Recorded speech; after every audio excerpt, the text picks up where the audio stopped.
And now, weighing in out of the blue corner, Josh the Punk Thompson. 100% agree. And on the other mic, he weighs in from the red corner, Big Sean McCarthy.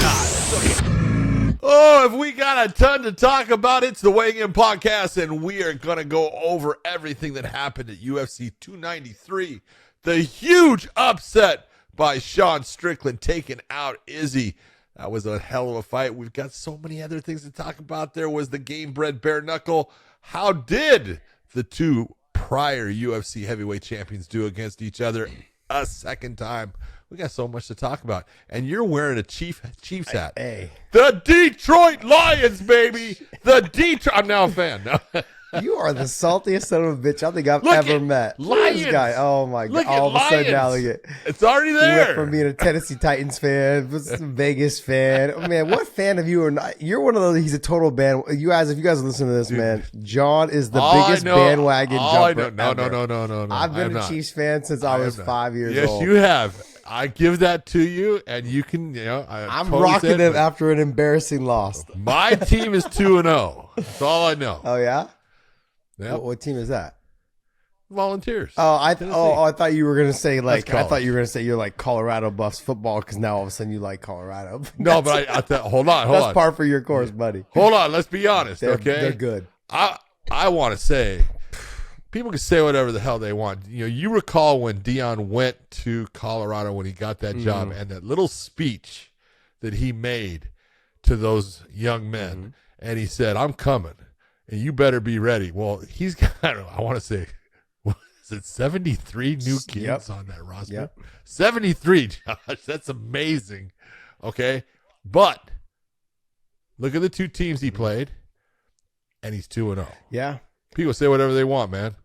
I mean, He's coming. Nebraska had him locked down that whole first half. I mean, his offense was sputtering, and his defense came through. And the week before, his defense kind of had sputtered, and his offense came through. Whatever he's saying between weeks and days and whatever it is at practices, he's getting fire lit on those young men's asses, and it's awesome, man. It's awesome to see because, like, this one, I guess apparently was a little bit more personal because Matt Rule had said some things about Dion and and this and that about what he did in the program, what he did and for NC2A football and all this other stuff. So he had some things to say, but. I thought it was a great performance. When you're struggling, they still found a way to win. And that first one against TCU, I mean, it was just a great game, back and forth. I mean,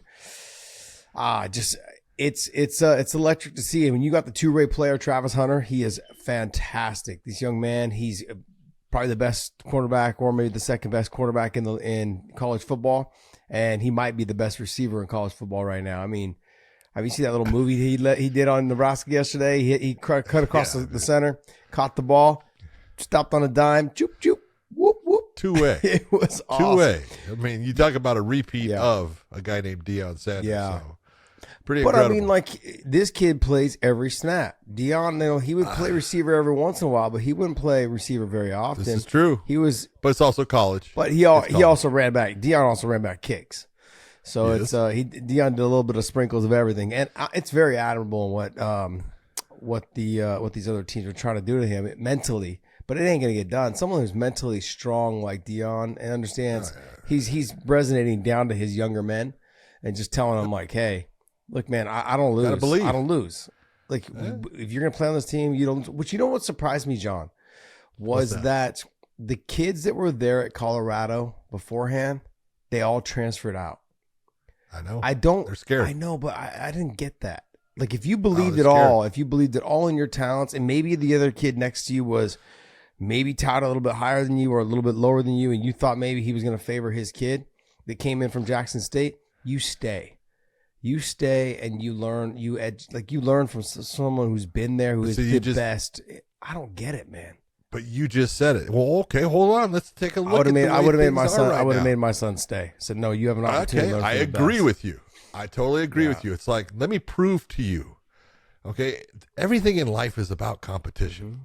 Okay, I don't care what it is, and it's your ability to work hard and prove exactly what you can do that establishes who you are in life. And I look at it and I think all those kids talk to each other, and all of a sudden they were putting this, well, he's just going to play the guys from Jackson State that come here. He's just going to bring in new people. He's not even give us a chance. And they all bought into the bullshit. What they needed to buy into was what he said. I'm coming, and you need to prove yourself. Yeah. Okay, I'll prove myself. But, everyone's got a choice. Everyone's got a choice. The only one that I would have said probably that I would have been quarterback would have been tough. Yeah, that's his son, and the kid can play. Yeah. I mean, I was listening to, I think, the Herd Show, whatever. There's a ESPN show called the Herd Show. Yeah, Colin Hurd. Yeah, and him and I had kind of the same assumption. I knew that his son was obviously going to be athletic. I knew he could probably rifle the ball into tight spots if he needed to, but I didn't expect him to have the accuracy to drop it on a dime. This kid's dropping, 40 and 50 yard play. He can play. One thing I am very surprised about, though, is that he doesn't run the ball more. He stays in that drop back. He's a drop back quarterback. He tries to stay in that pocket and make it happen. Run. He skirts out every once in a while on the outside, but he can drop a dime and in movement, which is very impressive. There was something else this weekend that was very impressive also. A young 19-year-old Coco Gauff won the U.S. Open. And I got to be honest, man, I watched the whole damn match. I watched her semifinal match. I watched her quarterfinal match. She's fucking good. She was ranked number 6 in the country, number 6 in tennis, I should say. And you sat there watching. Hell yeah, she is phenomenal, man. She's phenomenal. At 19 years old, John, U.S. Open champ, impressive. Awesome. I mean, there's only been a couple other. I want to say Monica Seles was 16. So there was a couple other. Jennifer Capriati, Monica Seles. I don't think Capriati won it though at a young age. What was Chris Everett? Chris Everett was 15. Yeah. Yep. But in terms of there was 2 other females. I know Monica Seles was one of them at 16. She just was never the same after the stabbing on the court. But look, I look at Coco Gauff, and man, she played lights out yesterday against Sabalenka, I think is her name. Fantastic match, man. And I mean, Sabalenka's not hard to look at either, so it was very nice. No wonder you were watching, bro. But I'm intimidated by women that are 6 foot, and she's beautiful and 6 foot. I'm like, you're a little bit too much, man. I'm gonna trap you. No, but Coco Gauff, man, she played fantastic, lights out. She dropped the first set, I think 6-3, 6-2 actually. And then she came back and won the second set, 6-3, and won the third set, I think 6-2. So congratulations to her on U.S. Open champion, and it was fun, man. It was fun to watch. I was like, man, you're watching history at that moment. I know every finals and every game is history, but when you have a young 19-year-old, and also too, I think it's just the timing of Serena and Venus leaving the sport, and her just kind of coming right in, and now probably going to be ranked number 2, number 3, somewhere in there after winning the U.S. Open. She might be in, that 2-3 spot. But congratulations to her, man. It was a fantastic match to watch. Very, very, most 19-year-olds would have tuck-tailed and run after the first set, dropping it 6-2, I think is what she dropped it. 6-3. You said 6-3. But she would have tuck-tailed. And most of them would have just tuck-tailed. Man, she bit down on the mouthpiece and she fucking went after it. It was pretty impressive. Very impressive. So good for her. Yeah, unfortunately, I do not watch women's tennis. Sorry. You know what I don't watch is I don't watch WNBA. I'm sorry, man. Don't watch that. If they would lower the hoops, as long as it's someone else's cup of tea. If they lowered the hoops, I agree. And hips. If they lowered the hoops, lower those hips. Oh, just like a phone booth, whatever. If they were to lower the hoops, it would make it a lot more fun. You'd see a little bit more banging down low underneath the basket, like those type of things. You don't see it, and it just kind of takes away from the sport. But would it cause? Think about it. You've done something for so long with a normal 10-foot basket. Would it not affect the shooting? I mean, are they good or are they not? Yeah, they're good. But I'm not saying they can't handle it, but it's going to affect the shooting for a while because you would have to get used to that different height. No, but if they lowered it 1 foot, just 1 foot, make it a 9 foot, it would be a completely different game because you'd have a lot of women that would be able to come in, post up, slam dunk, all those things in an area where normally they're, shooting a layup or something like that. Well, we're in the infant stages of the WNBA. Do it now while all the young talent and generations coming up, and because you want to improve it in the future. Look, and the other thing too is I think even for fighting, I've been fighting for so long. I hate watching fighters that are friends. It's cool to be friends, but when you're in there, stop with the hugging and the kissing and the touching the hands and all this shit. Man, I don't mind if you just touch real quick and get ready to fight. But it just drives me nuts when someone gets hit with a clean shot and they look at each other and they start touching gloves. Man, we're in there to fight. Go out there and fight. I think there's moments where like you have a great exchange. You're both exhausted. You both smile at each other. Those are the moments that I like. Yeah, not this whole absolutely. Like, hey, yeah, let's touch now. No, man, I'm trying to get you right now. I know you're tired. I'll break your ass. Well, in basketball, I feel like these females, they're all friends. Maybe one or two don't like each other, but they're all friends. So like they don't want to get in there and bang against each other. They don't want to get in there and dunk over someone's face. Hell no, man. That's what's going to make this sport more fun. There's going to be a little bit of that rivalry against each other. Like, nah, this female ain't stopping me down low. Hell no. And then I want to see that. I want to see that, dunking in the face. I want to see them jumping over these females and just slamming it. I want to see that. Like, give me an opportunity. I think that'll make the sport a lot better. Just my 2 cents. I mean, look, you can take it for however you want. I don't give a shit what you guys think. I want to. All right, we're off. I'm just going off. I'm off of women's basketball and tennis now. Stop. Okay. You're killing me.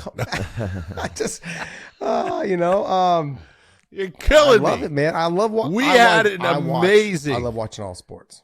We had an amazing main event. We had actually a pretty goddamn good show overall for a show that everyone basically was saying, oh, this was pretty freaking weak. It turned out to be a really goddamn good show. Well, John, before we even start on the main event. Very entertaining fight. You go ahead. I got to get more into some more women's sports over here, okay? But oh, my God. I'm just kidding. kidding. Before we break into the main event, you guys got to hit that subscribe button, though, on this YouTube channel. Hit that subscribe button down low right there. Hit that little bell, too, for the notifications. I want to thank you guys for always supporting us. And, John, go ahead. Let's talk about the main event. You have Sean Strickland and Israel Adesanya. Go ahead, John. Go ahead. Take it away, buddy. Corona, California, Sean Strickland, you are the middleweight champion of the world. Congratulations, you sick bastard, you. I love it. I thought, dude, you know what? We were talking about before, and I kept on wanting to say, man, I think he's got a chance to win. I really think he's got a chance to win. But then you looked at it and you go, I don't know, man. Is he so goddamn good in the stand-up? And Sean is a pressure fighter, but we kind of talked about your bets, and I was like, those are the ones I don't like, and I don't like them because I think as the fight goes on, I think Sean gets stronger, and that's not the area. He did everything that he was supposed to do. He was hard to hit. He never really got hit with clean shots, and if he did, it was one, and that's the big difference. He's got to hit with a combo and hit in numbers, which he normally does and does easily. Sean Strickland looked just phenomenal. And the amazing part of it to me is this. We give Izzy so much credit as far as how good he is. And he deserves it. He's fantastic. He can do so many things. Sorry. He got beat by a guy, Josh. Be honest. When you watch the fight, Sean Strickland boxed. Yep. Now, he threw a front teep kick, and he threw that consistently, and it was effective, and that was the main kick. He maybe threw 3 kicks to the legs throughout the fight, okay? He really didn't attack the legs, but he threw that front teep kick. And he sat there throwing a jab, a cross, and a hook. Yeah. And that was it. That was all he threw. And he freaking, with those 3 basics, as basic as it gets, he beat a guy that is that good in the stand-up, that good of a fighter, that good overall.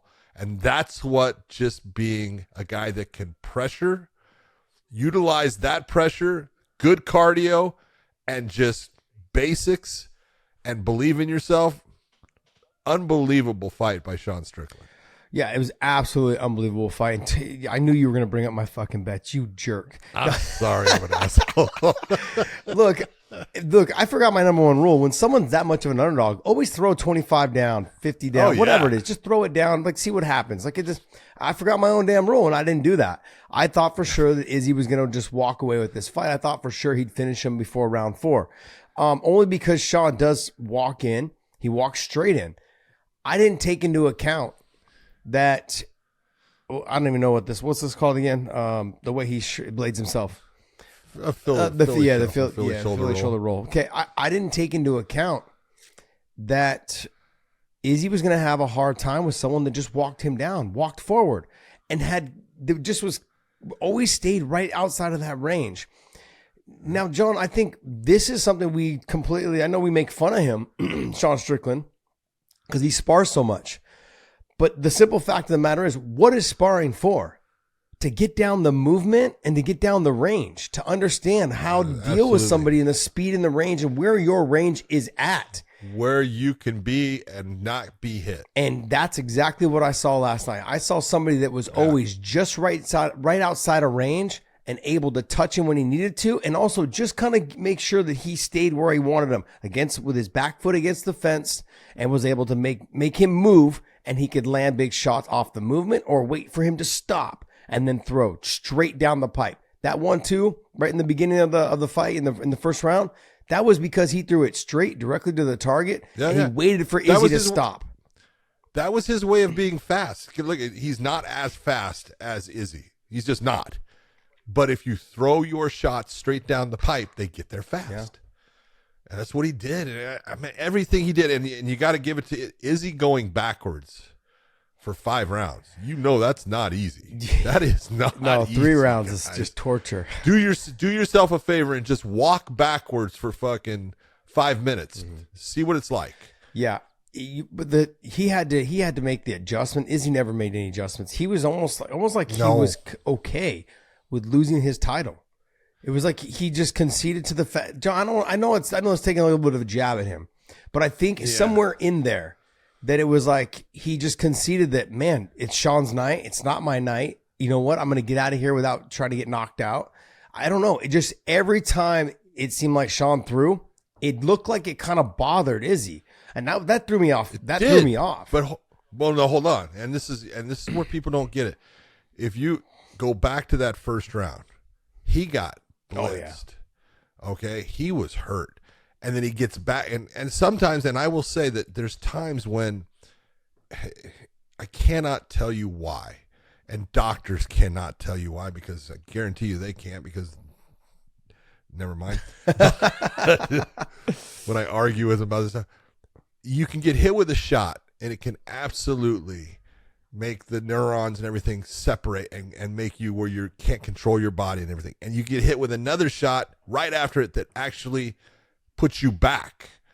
And you can hear Izzy when he says, you know, he comes back after the end of the first round. He doesn't know what hit him. You know, he's asking his corner, hey, what hit me?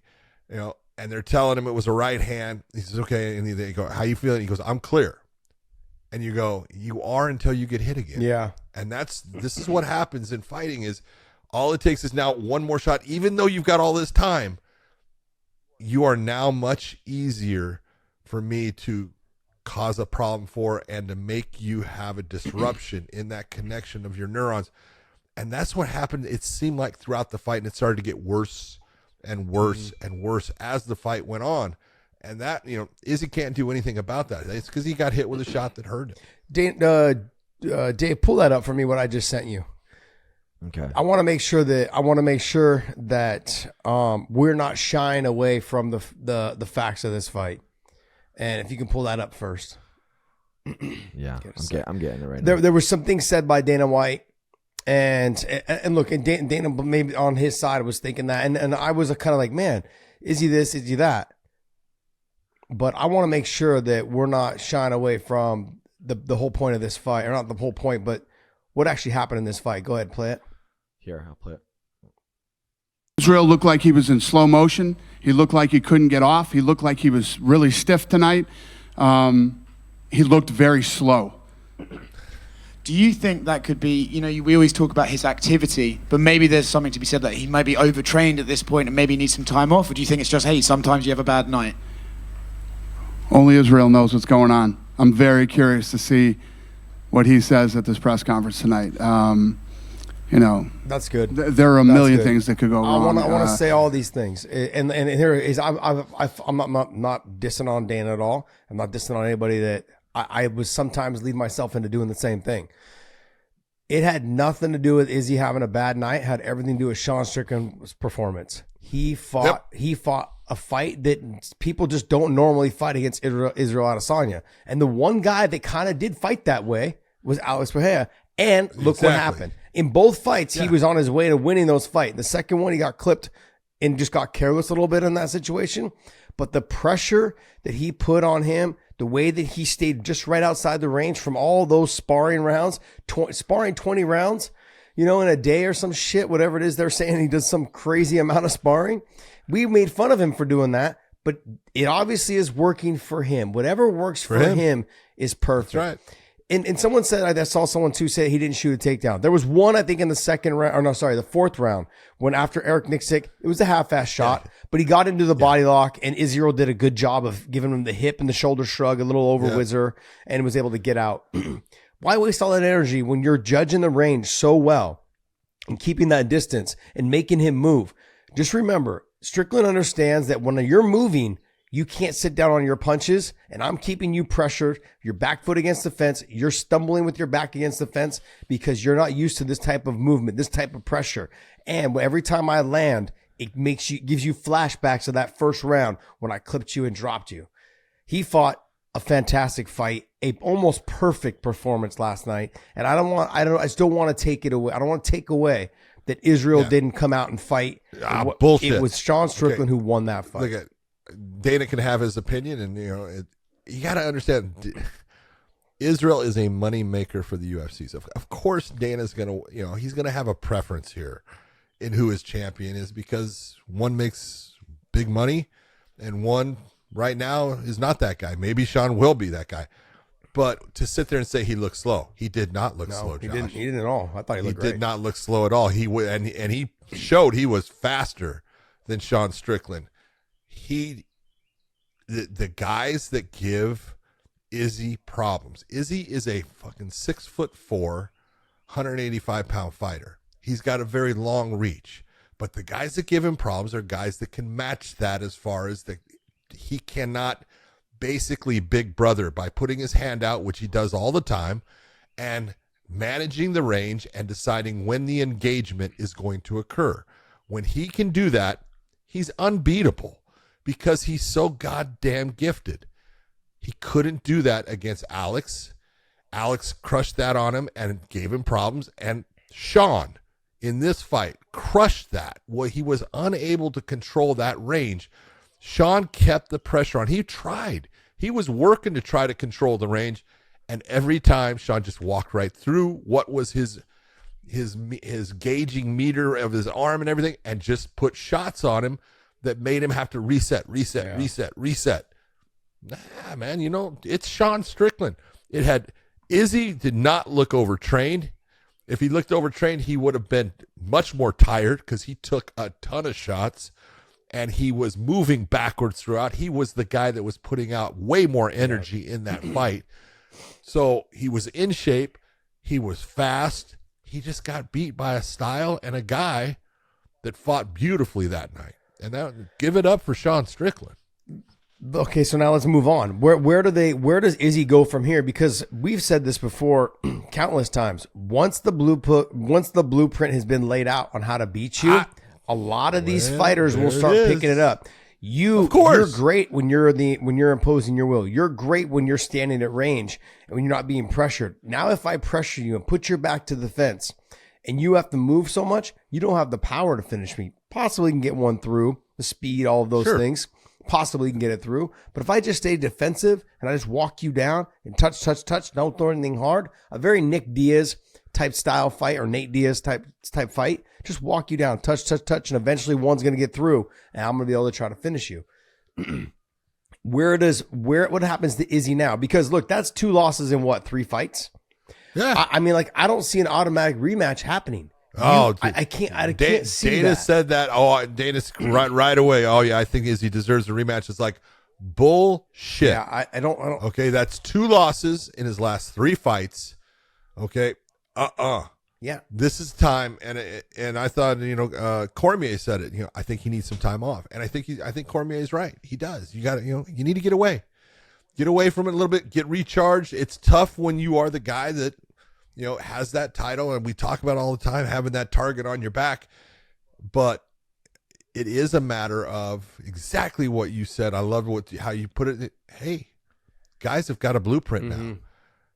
Look at Crow Cop. Crow Cop was he was a monster in Pride until Fedor showed this is how you beat him. Now, it doesn't mean that he didn't go back and win a ton more fights, because not everyone is able to take that blueprint and make it happen in the fight, but a lot of guys can. And everyone that fights Izzy from this point will always attempt to pressure him, put him on his back foot, make him fight with his back to the cage, and say, I've got to walk through that range and length that he has to make him uncomfortable. It's not that he's not going to get more wins. He will, but it's going to be tougher. Yeah, it's going to be tougher. And I look at Alex Berhea came out last night and said, he's like, well, I guess there goes my thoughts of going back down to 185. Because they've trained together now, and then it's like, why would I make the cut? I was only coming back for one man, and that was if he was to beat him. Well, and also, I'm surprised. I didn't see the comments, but Alex is like, I told you guys that Sean has a good chance. I was very pleased to see someone come out and say something very positive about Sean Strickland. Not a lot of people do. I want to say there was Kai Bahao, who is a damn good middleweight fighter on the ups in the UFC. I think, isn't he in... Is Bahao in the top 15? No, he's not. So. I thought he would be. He's been really, coming on. I want to say, does he have one loss or something? But he was talking about the fight. I heard him, and he was saying he picked Strickland. Wow. He said, I think Strickland's going to win the fight. He goes, and I think he goes either TKO in the 4th round or he'll win on points. And I was like, wow, look at you. Yeah. And it went exactly like he said. Very impressive. Yeah. Now, where does Sean Strickland go from here? Because Jared Cannonier's going, I'm right here. I'm right here. But that you can. I think it's a great rematch, because there was, you look at it, Strickland and him. What was a close fight. It wasn't a very great fight, though, John. No, it wasn't. It wasn't. But I think it would be much better this time. I think so too. I think in a rematch, that's going to actually be a good fight. I think Duplessis has. He has the right to say, I deserve that shot, and I look at it, it might be that I don't know what they told Cannonier, that, hey, you become our backup, we're going to give you the next shot. Could be, I'm not sure, but it could be that Cannonier automatically knows, hey, I'm going to get that next shot. Okay, then Duplessis, either one of those guys, put those against Strickland. But with Izzy, I definitely wouldn't give Izzy a rematch now, and I would put Izzy against, I think, the Khamzat Chimaev versus Paulo Costa. Whoever wins that, oh man, put Izzy against that. Mean now. you can do it one of two ways. You can put him against the winner, or you can put him against the loser, because you're always looking. The UFC likes to take two guys that have lost and put them so we get a win for one of them. Either way, I look at what fight would bring me the most potential money and what fight might bring me the most action. I do agree with you that Cannonier and him, now that they've felt each other's power, now they understand each other on the feet, there'll be less of a filling out process, and then they'll get after it. It'll be a better fight. I agree with that. Yeah. But I think that the fight that makes the most sense and the most action packed will probably be him and Duplessis. Yeah, because Duplessis takes bigger chances. He takes bigger chances. He takes bigger shots. He's also a mountain of a man for that weight class. he's a big strong guy. Dude. I was very surprised. I'm like, damn it. And so it's going to give Sean some problems. I think for the fan, being a fan, I want to see that. He will, but Duplessis is going to find that Sean is a lot more difficult to take down and to be on the ground with than a lot of people think. I think he'll keep it on the feet, but I think it'll be more help. I think he's going to underestimate how elusive Sean Strickland is. Even though he just witnessed what he witnessed last night, he's going to go out there thinking, man, if I touch this guy, he's going to sleep. You're going to have a hard time touching him. That little snap kick bullshit that he was doing last night, but it was effective, and it works. It's effective. It works. That's it. Basic. Yeah. Sometimes you just got to put it up there and just say, hey, you know what? Keep the range. This is your distance. Okay, I'm going to keep you right here. My rangefinder. That jab, it's his little snap kick and then his jab. And both of them were money for him last night that led right into the right hand. Beautifully done. Great performance by him. I could see because Dana came out publicly and said that he doesn't like people that turn down fights. And that's exactly what happened with Duplessis. Because they asked about Duplessis being next. And he's like, well, you know how I feel about guys turning down fights. Fucking hate that shit. So there might be a little bit of that going on. So you may see Cannonier and Strickland next. Or there might be a wait to see if Chimaev and Paul Costa ends up being a great fight. You take the winner of that fight, Strickland, and Cannonier's got to fight either Izzy or Duplessis has got to fight Izzy for a non-title fight. Yeah, there you go. That could be it. That sucks for Duplessis. That's what. Damn. No. As Dana said, don't turn down the fight. Yeah, true. You know, you got to figure there was money that was lost. Yeah, I know. In my pocket, I lost my money last night. They brought Izzy in when Duplessis had his victory stuff. You know, that's all money and everything, and it kind of was wasted. And so I understand the being a little upset, but you can't take the fight away from the guy. He deserves to be right there. I mean, we're not going to take it away. I'm going to give it to you now for a non-title fight, though. It's still that same fight is still there, buddy. Just no title. You said you wanted that fight. Well, here it is now. Now let's see how hard you should have taken it when the title was on the line. No, I get it. But congratulations to Sean Strickland, the new middleweight champ. Uh-oh. I don't want to ruin it. I don't want to ruin what we just did. We did a great job. We'll talk. Remind me though to bring back this conversation with the middleweights. Remind me to bring it back towards the end of the show. Okay. All right. Do you know where I'm going with this, Volkov. John? Do you know where I'm going with going. this? Okay. I just wanted to say, I don't want to ruin the moment right now. Yeah. We had Alexander Volkov taking on the Shoey King, Tai Tuivasa, and. You know, man, again, you take a look at this, you know, it's one of those. Tai Tuivasa, he's a tough dude. I love this guy. He is so fun to watch. He comes to fight. He's a lot faster than people realize as far as he's got fast hands. But he's a brawler. And when you take a brawler and you can keep a brawler at length and make him have to take big chances to break into that range that he can be effective with, you know, it becomes difficult, and it becomes now, which one's going to catch who? Who's going to be that one? And most of the time, it's going to be the guy who is in control of the range that's going to be able to catch the guy trying to jump in. Alexander Volkov did a beautiful job in controlling range throughout that fight. He did a beautiful job when the fight finally was, you know, taking it to the ground. That the one that ended it, it was a nice little right hand that hit Tuivasa. Yeah, the foot was up, so he's off balance. I'm not saying it, but it was still a nice little right hand that actually hit him too. And you could see that after the end of the first round, Tuivasa was confused and a little bit, you know, not sure about Jesus Christ. When we look at what's happening, came out, he tried to do exactly what his corner said, and when Volkov was able to land that right hand with the leg up in the air and puts him down, you know.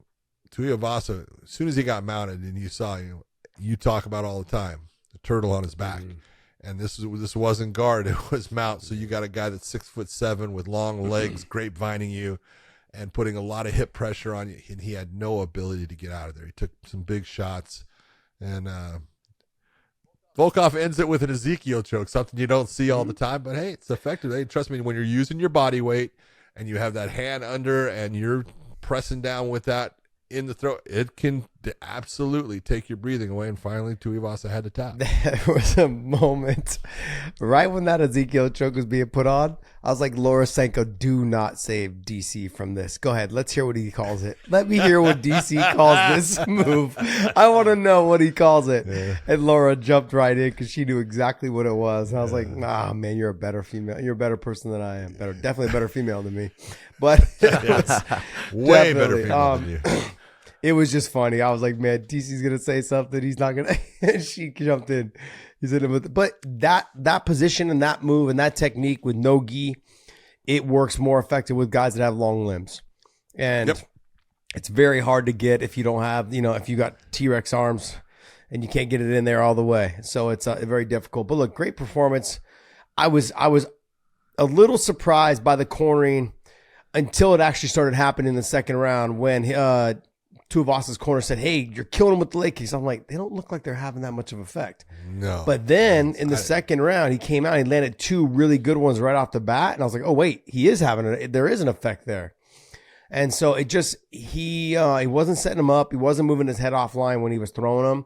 Boy, not at all. And so that's what led to him getting hit with a nice shot and then getting dropped. And then what really does surprise me, and I've said it, heavyweights are normally turtles on their back. You know, it doesn't matter really. There's a couple standout guys. You know, I'm sure the young kid Almeida, I'm sure he's not a turtle on his back. You got Tom Aspinall. You know, Curtis Blades will not be a turtle on his back. He's trying to, you know, he's a wrestler. They'll figure out a way to get up. They'll scramble. They'll give up position, a lot of these guys.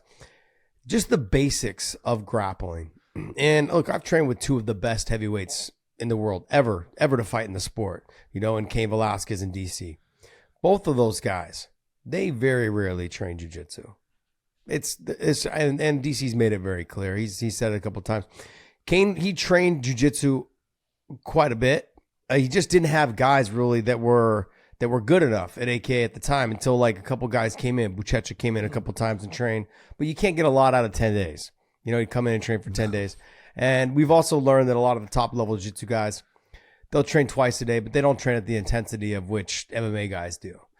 And so when they're in there having to get banged, they're getting banged on by real wrestlers, you know, and in the takedowns, and like guys like Cain and DC, they're just foot sweeping them, hip tossing them, you know, dumping them, sitting them down, just kind of toying with them in the wrestling. They're not the same people. So getting guys to come in and train with Cain and DC wasn't the easiest thing as well. That's why I tip my hat to guys like Buchecha who came in and worked with them for a couple times.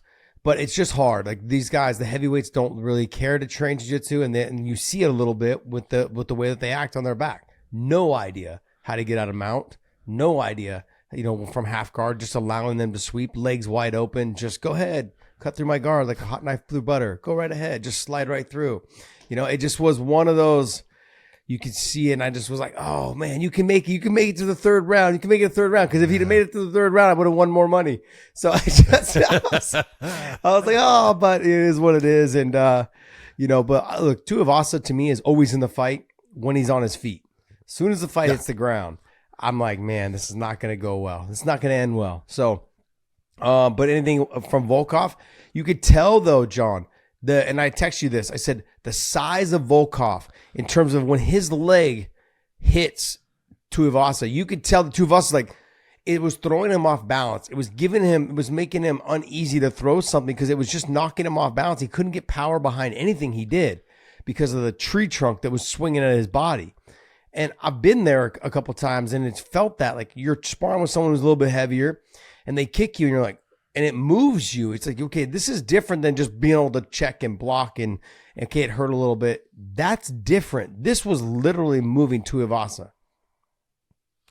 Yeah, the size. Obviously, he had a size differential that he had to work through. It created problems for him throughout the fight, and it was one of the big things that Volkov used as far as controlling that fight, because he controlled the range. He basically, you know, he was a sniper of, you know, just picking him apart, and every shot started to have an effect as the fight went on. And yeah, I don't take anything from Tuivasa. I mean, he's just tough as hell. But Volkov was just the better fighter, and that's why he's moving up in the rankings. And congratulations to him. Do you think he gets another title shot here soon? No, he's number 4 now. I think he is number 4, or ranked number 4. I think. No, he was number 7, wasn't he? He was behind Tuivasa. No, was he? I think he was. No. I want to say he was ranked higher than Tuivasa. Nope. No, it's 2 behind. Jeez. 2 behind. See? Oof. All right.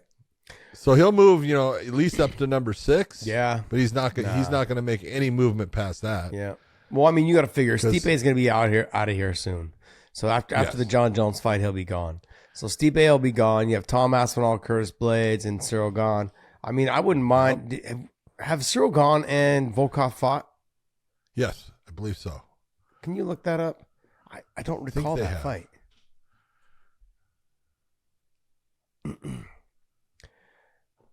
Yeah, 2021. Gone 1 by decision. Oh, okay, 5 rounds. okay. Got it. 5 rounds. So it was a main event.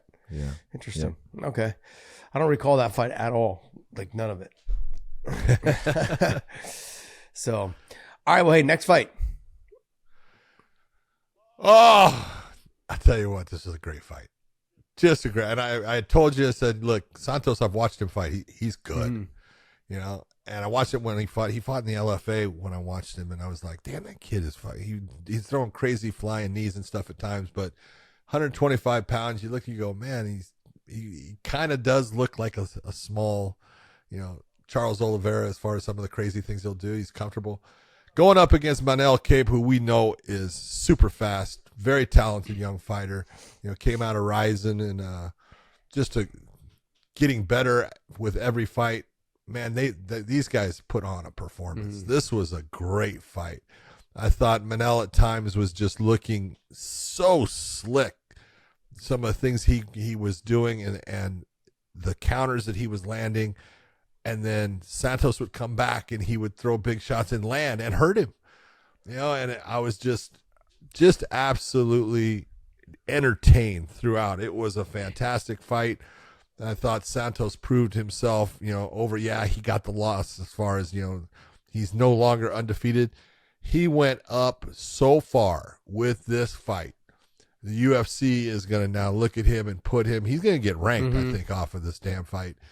And you're going to expect big things. And he's even better than I thought, because I thought when I saw it, I said, look, he's good. I've seen him fight, but Manel's just too good overall, and he's going to probably get rid of him probably by the second round. Just tough as nails, man. I give that kid everything I can, because you go in under that kind of circumstance. He was supposed to fight on the Dana White Contender Series thing, right?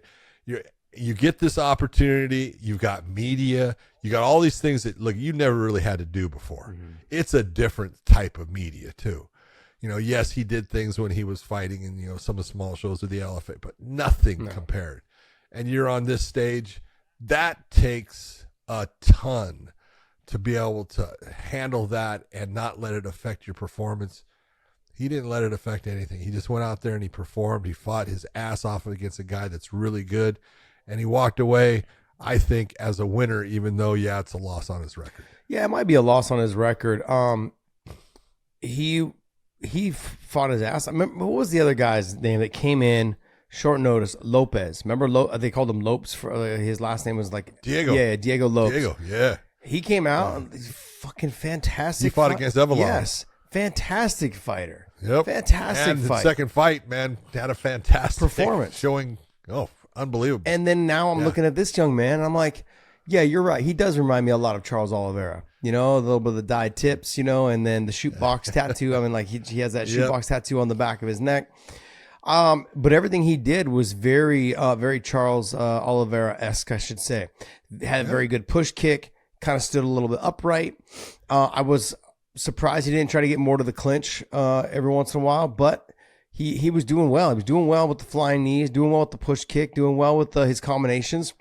You could tell he sort of slowed down a little bit towards the speed was the number one thing. He was having a hard time with the speed of Manel.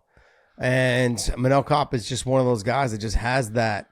He gets in, gets out. He's got that ultra fast speed. I mean, that's sickening speed. And what makes him even more feel like you're fighting someone who's more fast is that he's able to hit the corners. So when he threw, every time Dos Santos threw, he would dip out to the side and throw a little combination off of that if he was able to make you miss. And that is one of the most frustrating things, because it really is like that Chris Tucker, like, which one of y'all motherfuckers hit me? Which one of you hit me? You know, and just it does feel like that in there, and you feel like you're getting hit from 3 or 4 different people.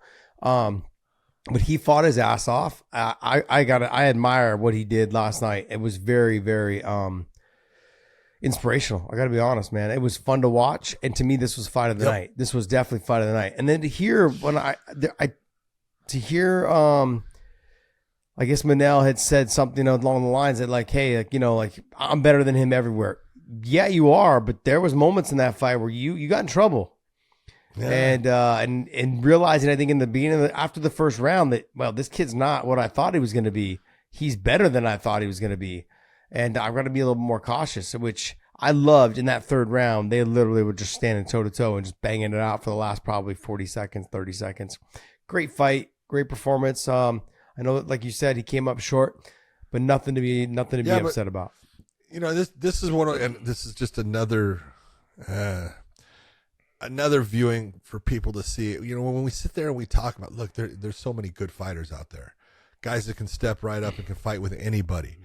You know, and oh no, you know, and you know, oh, he would get killed in the UFC. Please, this is how good the fighters are out there, and you get guys like this that never fought in the UFC and put on a beautiful performance. Yes, he lost, but he lost on a judge's decision, and man, it was not an easy fight. No, this was a tough ass fight and just incredible action back and forth, and so people should just start taking note and saying, hey, man, I can't wait to see all the people out there that I don't know about that are so good, because they're coming. As Deion Sanders says, they're coming. Yeah. I'm excited to see him fight. That division needs a little shake-up. Not shake-up, it needs a little spice in there. We need to sprinkle a little spice in there. We got some spice now in there, so good for him. Good for this young man. Happy for him. Next fight. Justin Tafa taking on Austin Lane for a second time. Based upon the eye poke that happened and ended the first one. And, damn, it started off with an eye poke right away. I was like, oh, you got to be kidding me, man, right? But, Tafa just, okay, we're good. And I'm not going to let this go to, have another chance. You do put your hand out, I'm just going to punch you in the head until you fall down. And that's what he did. And, I mean, he just put him out. Big time knockout by Justin Tafa. What did I send you, John? I sent you a little GIF of the Russian from Rocky IV. I was like, this is the ref. If he dies, he dies. He let him take like 2 or 3 unanswered shots once he hit the ground from his back. Like, he was on his back getting fucking obliterated by a guy just possesses so much power. I'm like, come on, ref, get in there. What are you doing? Well, then there's this canvas, and there was an open area where there was none of the sponsorship stuff. I'm just going to leave him embedded into it. Like, jeez. There's not much to say about the fight, man. The eye poke kind of was like, everyone gave flashbacks, like, man, this is going to happen again. Came out, fought, and then it came down to just, it wasn't that it wasn't going to happen, the KO. It was just when it was going to happen. It was one of those things. Either Tafa was going to get knocked out, or Tafa was going to do the knocking out. And I think it was definitely the latter, where Tafa was going to do the knocking out. And so, no doubt about that now. Yeah, there's no doubt. And you could tell that Austin looked a little uncomfortable on the feet as he started feeling a little bit of those shots land to the body, the shoulder, the back, whatever it was. Like, oh man, this guy hits hard. He's got crack. And so it's just a matter of time. And the way that both Tafas fight, they fight so patient. They're not like Tuivasa, man. Tuivasa, he's walking you down. He's trying to. These guys are just slowly, methodically, just kind of okay, and then I'm gonna lunge. A lot like Mark Hunt. Remember how Mark Hunt used to be? Yep, stand there in the middle, wait for you to kind of get close. Okay, now I'll get you. Yeah. It's funny. Let me pick my time, and once you get into my range where I feel comfortable, now I'm going to explode. It's a funny story out of AKA. Trevor Prengley's from South Africa, and he's one of the guys that never had great cardio. I mean, he was in phenomenal shape. He could do well. He'd run hard, do the bike workouts hard. He was in phenomenal shape. Something about him and his body frame, or whatever it was, his muscle. He's fast twitch muscle fiber. Explosive, right? Hit hard, kicked hard, all of those things. There's moments though where he would get so tired he would literally sit in the corner in the ring against AKA against other guys. He put his arms up on the top ropes, and as guys got closer, he would just like little shots, like little kicks, little shots, and then he would wait to explode. Like it was like when you got too close, it was like a lion protecting her cubs. I'm gonna be like a rattlesnake. Yeah, it was so funny, man. We just used to make fun of him, but it reminds me of something like that with the Tafa thing, and like how Mark Hunt was. They used to just take the center because they knew that I don't have to get pushed back. I'll just take the center, and when you come to me, I'm going to go ahead strike. I'm not going to waste too much energy. I'm going to let the fight develop in front of me with my back not on the fence. And great performance by him. Great knockout. On to the next one, man. Let's go next one. Tyson Pedro taking on Anton Turjuk. Man, I'll tell you what. Tyson Pedro looked good. You know, he took his time. He was relaxed. Go ahead. I thought that, how do you say this guy's name? Anton came out looking good. I thought he looked phenomenal, man. He was hitting him with some big shots. Tyson was getting clipped. I was like, oh, man, this kid is way better than I thought he was. Way better. And then, dink, dink, it was over, John. I texted you, I said, dude, he's outstanding up. And what I mean that, it doesn't mean but he has no idea where he's at. No. He got hit with that first combination, and he was so stunned by that. It was like, oh, you are in such trouble. Yeah. Because of the fact that you're fighting because you're well trained, you're in shape, and your body's responding, but you're not seeing things at the same speed now, and you're in deep trouble. And that was a big time knockout at the end. He definitely put him unconscious. So big win for Tyson Pedro, who I thought, I thought what I really liked is he was relaxed and calm when the guy was throwing and landing shots, and there was no panic at all. It was just a matter of, okay, let me get my time. And he's trying to enact the training that he's getting from City Boxing, and in the end, he put those tools to work, and that's how he got the knockout. So big win. When you sent me a text in the middle of the fight, right when he got rocked and he was out on his feet, and I sent you back a GIF of John Travolta in Pulp Fiction. Yeah, this is what it looked like. He's like, wait, where am I at? Like, he just got clipped. What happened? What happened? Am I supposed to? What's going on? What's going on? This is what we do during the fight. During fights, this is what John and I just the whole time. Oh, man. I'm over at a friend's house, and it's like one of my friend's birthday, and we got kids running around and everything like that. I'm watching the fights on my iPad we're eating some Babe's chicken. Have you ever had Babe's chicken? Dave, you ever had Babe's chicken? No. You have to come. You got to have it here. It's pretty damn good. It's a fried chicken, and I'm not into fried food. I don't really eat a whole lot of fried food, hardly ever. Well, how can you not be into fried food? No, man. Think about this.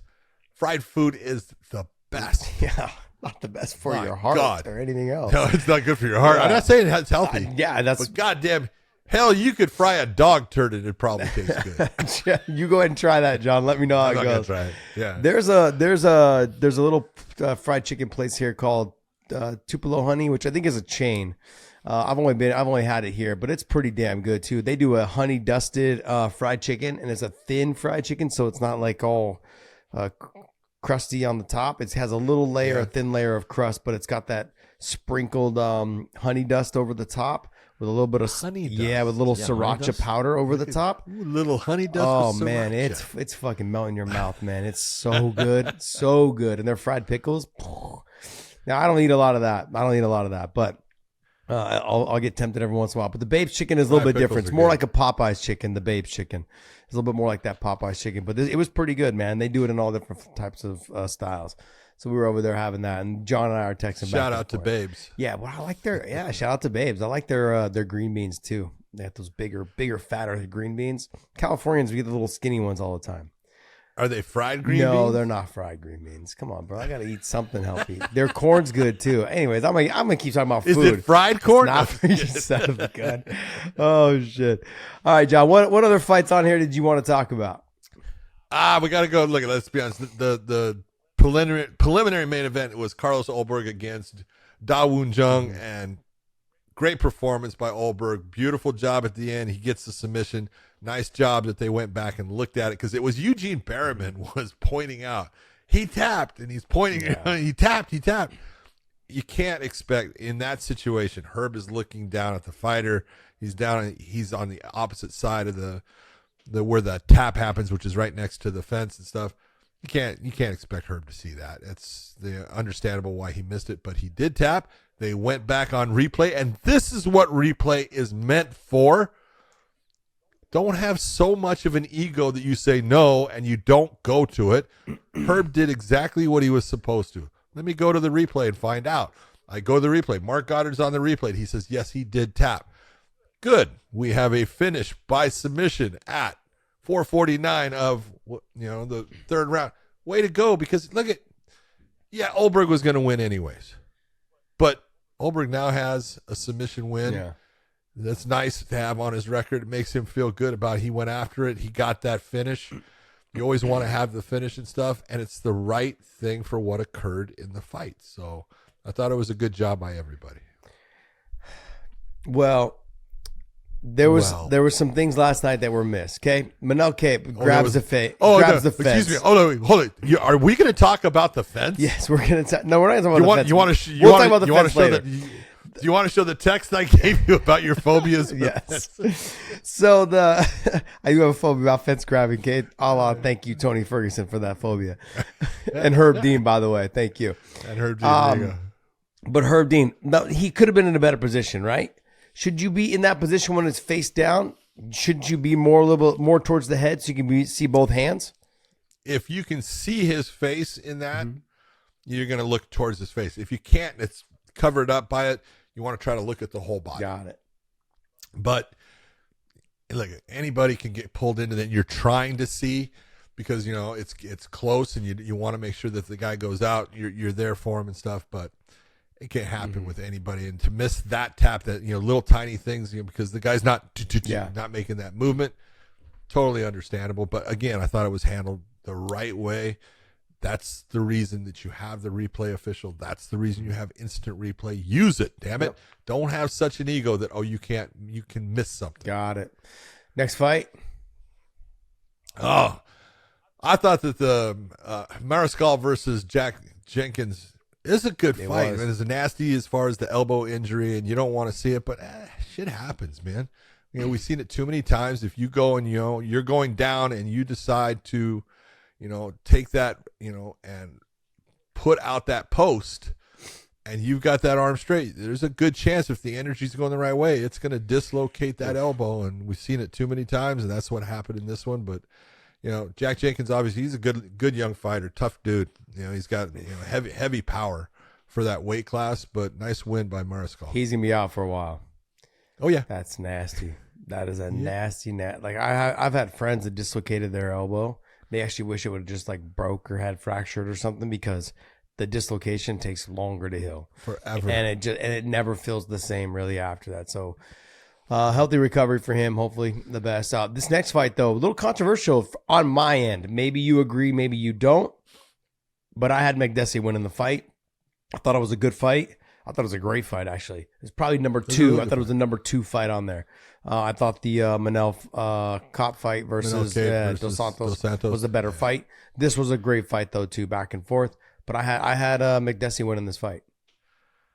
I had McDessie winning it, too, but it was close. And so I have no problem. I have no problem at all.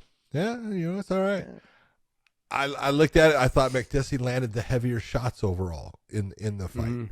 And I thought that McDessie controlled when those engagements for the most part. Jamie kept lunging in and landing, and at times he's effective, but McDessie hurt him in the fight, put him down. I thought overall he was the better fighter, but it was a close fight. I'm not going to sit there and cry over it. I thought that the fight before that, Hasperat against Quinones, I'll give Landon Quinones, but you put on a way better performance than I expected from you. I thought Hasperat was going to basically kind of run through him, and I was wrong. He put on a great fight. Yeah, he didn't get the win, and he got tired. And this is where, Josh, you of all people know, man, when you get tired, fighting becomes a very, very ugly situation to be in, man. It's not good, but if you just take and now do the things like you used to do to get to that point where, you're going to get tired, but you recover from it and you can push through it. That's what Landon Quinones needs to learn from this fight is, hey, I just need to push one more step forward and get my cardio to a point where it becomes a weapon and I don't get tired, and then I'm going to get the win. You could have the best cardio in the game, but if you don't know how to utilize it in terms of learning when to take a step back and catch your breath and then coming back in after you're recovered, then you're not any better than the guy who didn't do any cardio. Like, we've seen it several times where guys, they're in phenomenal shape, but they basically run that Ferrari right into the wall the whole time. They're just, I'm going to continue to use this guy as an example because he's a classic case of it, is Michael Chandler. He's in phenomenal shape. There's no way you can fight the way he fights and not be in phenomenal shape. but he just walks forward and just fights at a pace that doesn't matter who you are, doesn't matter how great your condition is. You can't fight at that pace. And not for the full fight. And he sometimes will do it. And in this situation, Quinones realized he was in great shape. It's just he just kept pushing and kept pushing. And the hard part about that, John, is knowing you're in good shape and your opponent, you see them take a step back and then you want to go. And then your opponent sees that you're tired now and then they want to go. That's what makes fighting so fucking amazing, right? Is that it has to do with who can push on whose will the most. Who can make someone take that step back? I can see you're tired. Now I'm going to step forward. Benson Henderson broke it down pretty damn well when he was talking about Michael Chandler. He said every time Michael Chandler takes a step back and hops up and down, he's tired. He's trying to recover. He's like, I got to make sure he doesn't do that. And that's exactly what a lot of these fighters need to do. Forrest Griffin used to do it a lot. Is that every once in a while he'd take a step back or he'd wait for the opponent to take a step back. Then he'd go, huh, and he'd basically push the air out of his lungs. He would do this. Yeah, exactly. That's exactly what he did. And he would do it several times. I remember watching Cage Side, watching him fight. I remember being at AK and watching him spar, and that's what he did. It's blowing up. He's blowing out all the dead air in the bottom of his lungs as much as he can so he can get a good fresh breath. Exactly. And so I saw with Quinones, he looked great the first round, and I'd say even round and a half. But going into that third round, he looked tired. And at the end, like the last minute of the second round, into the third round, he looked exhausted. And you started seeing Hasbro run away with it, and just then what happens though during that situation, John, is the confidence grows for Hasbro. Oh, he's tired. Oh, he's more like a target practice. And then I just start picking up the pace. It's so weird. You could be exhausted, but if you drop somebody, all of a sudden you get this burst of energy. It's like you're fresh again. And when you see someone's not performing at the abilities that they can because they are tired, that gives you even more energy. That gives you that burst of, I can hit you, I can touch you, I can move left and right. Now I'm just messing with you and toying with you. I don't know why or how it works that way in our brains, in our bodies, but it does. And that's when you're talking about utilizing your cardio as a weapon. Yeah. All right, we had Charlie Radke going up against Mike Mathia, who is Blood Diamond, is what he's known by. But I think that I'm going to go off of it. It was a good fight. Too much crap off of the last part. It was funny because DC had 2 times, and he's in there to interview, and it's like, okay, I'm done, and he walks out based upon slurs that were said. Like, it's called heat of the moment, people, and people make mistakes and stuff, and it doesn't mean that they're homophobic or something like that. Radke, you look and you go, hey, he's looking at all you guys that were cheering against him, and he's basically saying, screw you. You wanted this guy to win, well, he didn't win, too bad. It happens. I do like the fact that Dana, he sticks with we don't tell people what to say. If you don't like what he says, then okay, then that'll be the way it is. But I'm not going to sit here and I'm not going to penalize him for it, which I don't think they should. I don't think they should. I don't think they should either. I mean, like, in this day and age, not in that situation. No, just in this day and age, freedom of speech and all these things, John. Just quit being so sensitive about everything. Well, let what happens. That's the thing. If he's going to say it, whatever the results are, you got to deal with them. That's it. Like, hey, he said it. I mean, he already put out an apology, came out right after. I mean, I saw it on social media everywhere. So good for him. What more can he do? Yeah, what more can he do? But I do love it. You got to give it to DC. It was like, what? Okay, I'm out. When you get put in a situation like that, you don't know what to do. I don't know. That was good. He's just, okay, end of this interview. Goodbye. Yeah. Right. But oh no. Gabriel Miranda looked fantastic against Shane Young. Came out, man. Beautiful rear naked choke. Shane Young's fast, he's explosive, got a lot of power from City Kickboxing, but Miranda just quickly gets the takedown, gets the back, figure fours. And man, I'll tell you what, there was a squeeze on that thing because you can see he started off with a face crank. And he's squeezing that and then kind of, crushing the jaw, and then it slips underneath, and it was like, oh, it's all over. Our boy Kiefer Crosby, man, came up short. You know what? He started off on fire, but you got to give it to Gisette, man. He was very calm. He controlled range and everything. But this is the same thing that we've seen with Kiefer before, and I love Kiefer. And he can be super explosive. But, Josh, there was like 27 seconds left in that fight when that thing hit the ground. And he looked like a grappling dummy. It was like you didn't move. It's like chess. I can't allow someone to take 2 moves to my 1. I fall way too far behind. Then I allow him to take 3 moves to my 1. That's basically what we saw here with this fight with Kiefer. When he hit the ground and he's on all fours, he stayed on all fours in basically a wrestling parterre position. And you're looking at you going, what are you doing? Yeah. And it was like the brain just shut off. I don't know. Yeah. You know what else I noticed? That he's a small welterweight. He's not. He always has been. Yeah, he shouldn't be a welterweight fighter. He should be a lightweight fighter. He just doesn't. Yeah. He just can't make he's made the weight at 55. He's got big legs. Yeah, he's got big legs. He's got the thicker upper thighs. He just you got to find a way, man. You got to find a way to get to 55. I also think though too, as he gets older, it's gonna be getting it further and further stretched apart. I saw him standing there next to Gisette, who freaking dude. Gisette was like, you looked at him and went, holy shit, he's a big guy. He's a big guy. Remember I was telling you I was watching that fight. In shape. Kiefer needed to fight him in a phone booth, but without getting hit with the knees.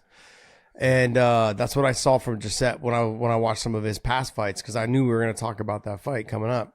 And I was like, he stays long with a good jab. He's got a good jab. He's got good clinch. When you get in tight, he will utilize takedown. Got really good judo. He's got really good takedowns.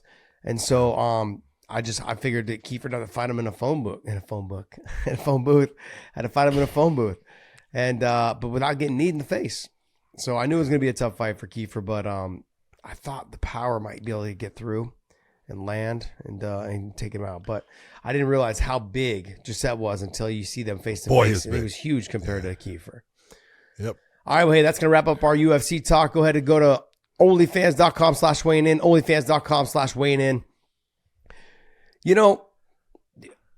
Following us over there is I know seems like everyone talks about it's a little bit more of an inconvenience, but everything that's going on, I think, with a lot of these other paid platforms, this is a good way to kind of have a backup in terms of a program or a page for you guys to get extra content from us. And you never know these days. I mean, I've had some friends that have had their YouTube channels basically turned off. They've had their channels, given strikes and then basically shadow banned, and people can't find us. And I've had people, I don't know what it is and how we've been shadow banned a couple times. People sending me screenshots or whatever it is of them not being able to find us. And they're like, we're subscribed to you and we have our notifications on. So we don't understand why we're not getting this stuff. And so I think for a lot of people that have podcasts these days, what you're finding is that they're distributing themselves a lot more on other platforms. For us, OnlyFans is a platform that has the most people across the world on it right now, in terms of, there is so many people, and the number one site that spends the most money is OnlyFans, more than Amazon. More credit card swipes are done through OnlyFans than through Amazon. That's crazy, because I know a lot of people have wives. John has a wife. I've got one. They end up spending a lot of money on there. John's like, you son of a... Hold it. On OnlyFans? Yeah. No, not on Amazon. And so it's it's one of those things. This is another, as we're starting to get more into this, I'm looking at OnlyFans it is a good way, a second tier platform for us to be on, outside of our YouTube, outside of our audio listens on SoundCloud, Google Play, Spotify, iTunes, all of those things. So you can find us on all those locations. Also, make sure you guys subscribe to us, because I know we don't talk about it enough on our audio platforms. We're available everywhere, so you can listen to us in the car. We appreciate that. We want to thank you guys so much for continuing to support us. Our subscription over to OnlyFans, it's free. So don't worry about any of the other stuff. Then we'll always be. Yeah, we'll always be free, I believe. There might be a couple little videos in there that we might put out for donation, I think is what they call it. But yeah, it really just comes down to all the content we put on there will be for free. Just trying to set up a second platform, onlyfans.com/weighing-in. Subscribe to us over there. All right, Dave, what else you got for us? Gamebred MMA. Oh, that's right. Yeah, we did have Gamebred MMA coming to you from Jacksonville, Florida. Junior Dos Santos taking on Fabricio Verdum for a second time. And now we know exactly why bare knuckle boxing is tough. Well, guess what? Bare knuckle MMA is just as tough. Yes. And Fabricio's face kind of showed the results of that. Both guys came in there. I thought Dos Santos did exactly what he was supposed to do. Stay on his feet and just pick him apart in the stand-up. That was what he did. It may not have been the most exciting fight, but if you were, well, I'll tell you what. Again, if you're Junior Dos Santos, that fight went exactly, except for a second knockout of him in the first round, like he got in the first fight. That fight went exactly like you would want it to. I just did my thing. I took my time. I was patient. I let the fight come to me at times, and when he got within range, I popped him. And that's what happened throughout it. And he wins a really nice. I don't know who in the world the judge was that gave a round to Verdum, because Verdum didn't. No, he didn't win one round. I don't know. I'm sorry. Yeah, it was a nice 30-27 across the board for Junior Dos Santos. Yeah, and to think that there was some. Verdum had some chances on the ground too. There was one time where I believe Verdum got dropped. I think it was in the first round. He got dropped. Junior jumped on top of him, started trying to land the big shots, couldn't get it, round ended. I believe the round ended, I think it was. Good fight. Like, in terms of, exactly like what you said. He fought the fight that he needed to fight to get the win. Absolutely. I've already got a knockout over this guy. I don't need to do anything else. Just keep the pace. Keep in range. Every time he gets close, try to land a big shot. And Verdum is not the same as he was when they fought the first time, or even before that, when he was tapping everyone on the ground. It's hard to move your body. Doesn't matter. Look, and heavyweights have never been great at jiu-jitsu. He's one of them that has been, though. Yeah. But it's very difficult. As I get older, training jiu-jitsu, it's hard to put my feet and my legs in positions that and my arms. I mean, knees don't bend the same way. I was just drilling a move with a guy the other day, and my shoulder going above my head. It's just not the same anymore. It hurts sometimes. Like every once in a while, go ahead, say you'll get it. You'll get that little pop. Like you'll get that little doop doop, like it moved. You get more than one pop. Yeah, sometimes, especially on my back, man. Like guys, like they'll get side control on me, and I'll go to roll, and you'll hear your back go. Like, oh, what the hell is that?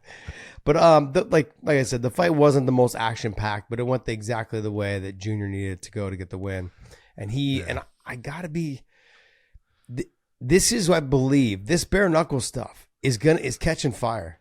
I like it. I like it a lot. I don't know what it is, John. Now I know it's not cut wise and all these things. It's not great for the fighters, which just means more scar tissue, more fights down the line, probably ending by cuts. Because of the scar tissue, all of those things, an accumulation later on down the line, it may not be as popular because fighters their careers will be cut short because of the damage to their face and all the cuts on their face, all of those things. But for the time being, it's fun. Okay, let me just reverse that for you though, because I think you're right.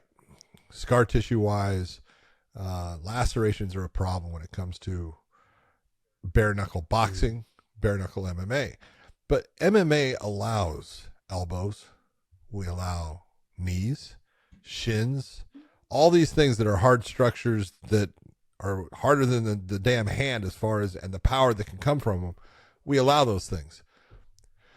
The one thing that I hear from a lot of people all the time is, well, you got cuts. Well, you do, but you don't get hit as much.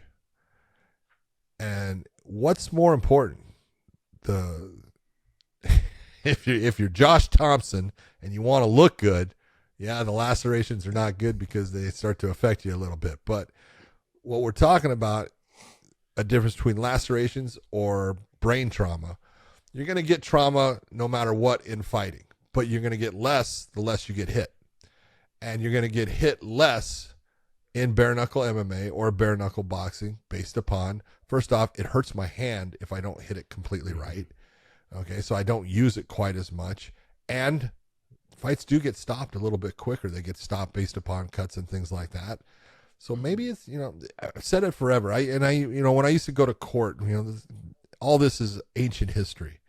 But, I was always in court in the early days of the UFC. And I was always, being put on there trying to explain the difference between boxing and MMA and why a ungloved hand was less dangerous than a gloved hand, because you're trying to explain to people that, all they know is what they see. And you sit there and you say, look, and there was always an expert on the, prosecution side that was trying to shut us down.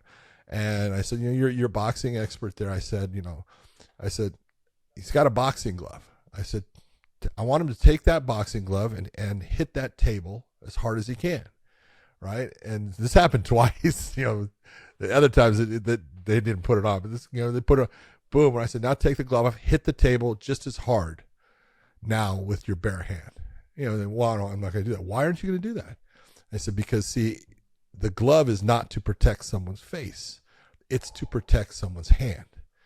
That's why he doesn't want to hit, and so it was a good point to me, but it's the truth. And it carries because it's true. A glove never was meant to protect someone's face. It's meant to protect someone's hands so they can hit more. Yeah. That's all it is. Oh, yeah. Yeah. I mean, I can't even imagine all the court dates you had to sit in to listen to these fucking idiots talk. It just, the best thing that I have going for me is all the guys that are still working, the Mark Goddards and the Herb Deans, and a lot of them come to me, man, I'm so sorry. Yeah. I see you with all the bullshit that you had to put up with and the things that people are coming at me with now and stuff. I said, oh, really? Congratulations. It's all yours. John, when I was filing a petition for the Patricky situation with the headbutt and that type of thing, trying to get it overturned to a no contest, whatever it was painful to sit in there and listen to the 2 things or 3 things that were brought up before mine and listen to these idiots talk that are on the commission board or whatever it is. I wanted to fucking jump over the desk and be like, you dummies. You guys are so stupid. I mean, and I love Andy Foster because he wasn't one of them. Andy's a very smart man. He's a very smart man. He's very reasonable. He understands what's going on in the sport. I think he's probably the best commissioner in the game. I haven't met every commissioner though. Okay, I haven't met every, but he's a fantastic commissioner. I like him a lot.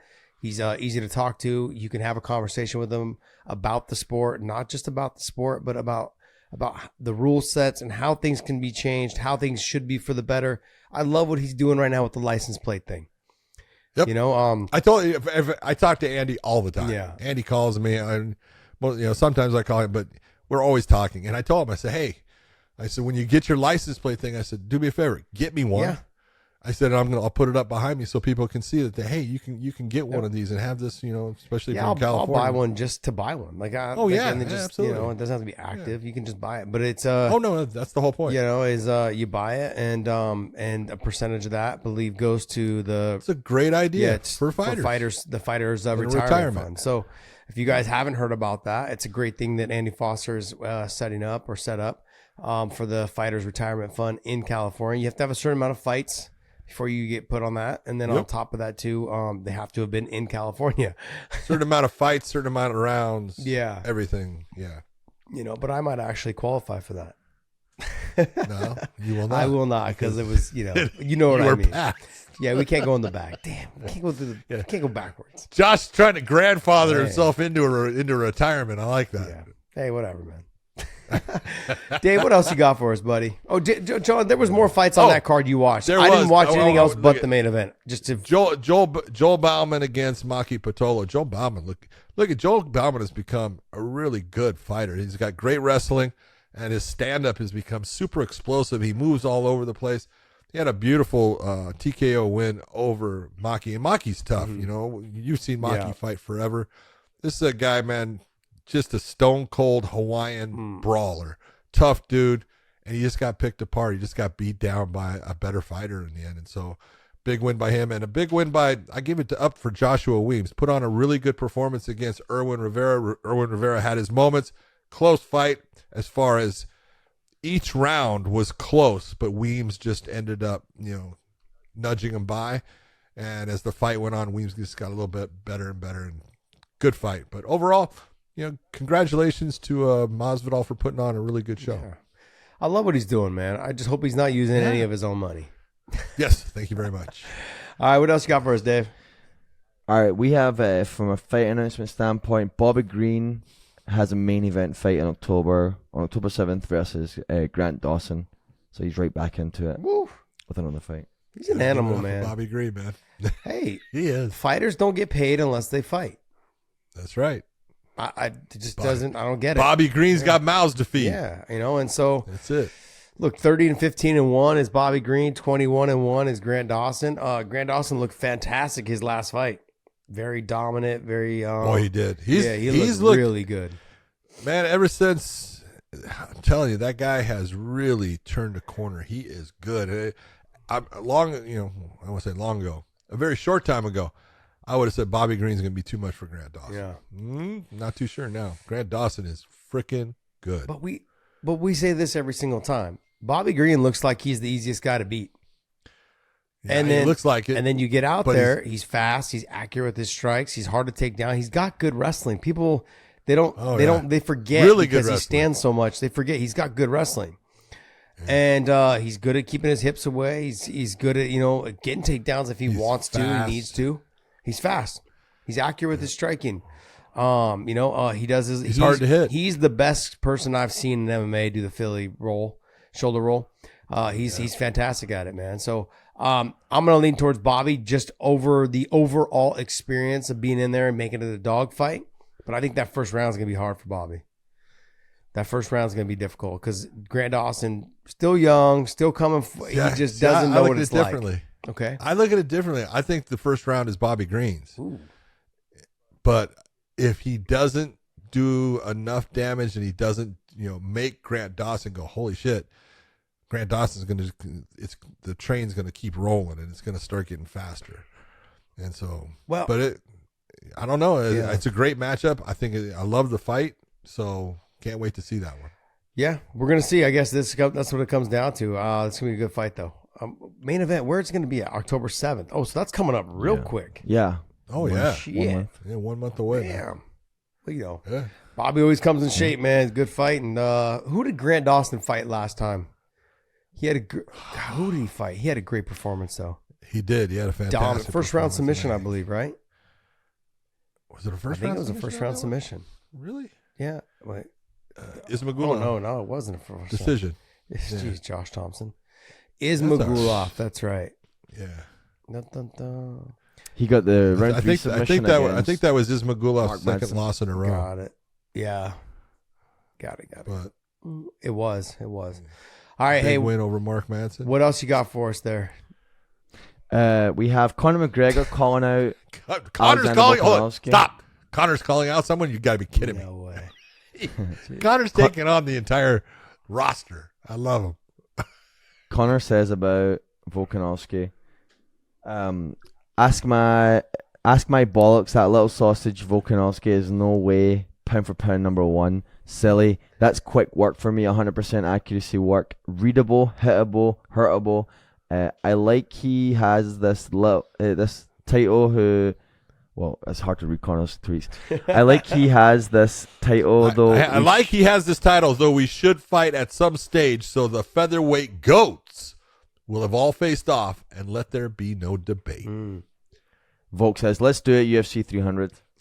Hold on. Did he say featherweight goats? Josh, I want to ask a question. Can you be the featherweight goat if you won the title but never defended it ever? No. Okay. To be the GOAT, you have to beat the GOAT, and he did beat the GOAT. Here comes Mr. Interim title holder. Yes. This is Dave's way of thinking. I'll tell you what, you could definitely say that Volkanovski is right there as one of the featherweight goats. Obviously, Jose Aldo. But, to sit there and to say, because Conor beat Aldo, well, everyone's going to lose eventually. Yeah. Anderson Silva, he lost to Chris Weidman. if you're going to look and say who is the better fighter overall throughout their career, it's going to be Anderson Silva, even though Chris Weidman beat him. And I'm not trying to put Chris Weidman down in any way. I love Chris Weidman, tough dude, great fighter, had his moment as the champ that he was unbelievable. But just because you beat someone doesn't mean that you're the better fighter than them for a career. You're the better fighter that night, no doubt. Well, I mean, they're going to have, how the hell is Conor McGregor going to make 45? Never. He's not. He would have to cut off his leg. Go. So we have a one-legged man in an ass-kicking contest. Well, then, the only reasonable way for this fight to happen would be at 55. So then you really wouldn't be considered a 45. He's not even going to make 55. But John, I'm saying, then how could you consider yourself? Let's see who the 45-pound goats are when neither one of you guys made weight for 45. Because we know Volk will fight at 55. He'll do it, and he'll look good there. Yep. Can Conor make 55 anymore? That's the next question. And then on top of that, there's no way he's making 45. There's just no way. No chance. But you got to give it to him. This is the Dylan Dennis. Oh, man. I think Dylan might have actually given some insight. Conor continues to tweet or Instagram something or do something on social media that gains attention every time, and it keeps his name out there, and still hasn't fought. Supposedly he's gonna fight. If I had it my way, I would choose not to give this attention. But Podcast Dave is enamored with Conor McGregor. Okay.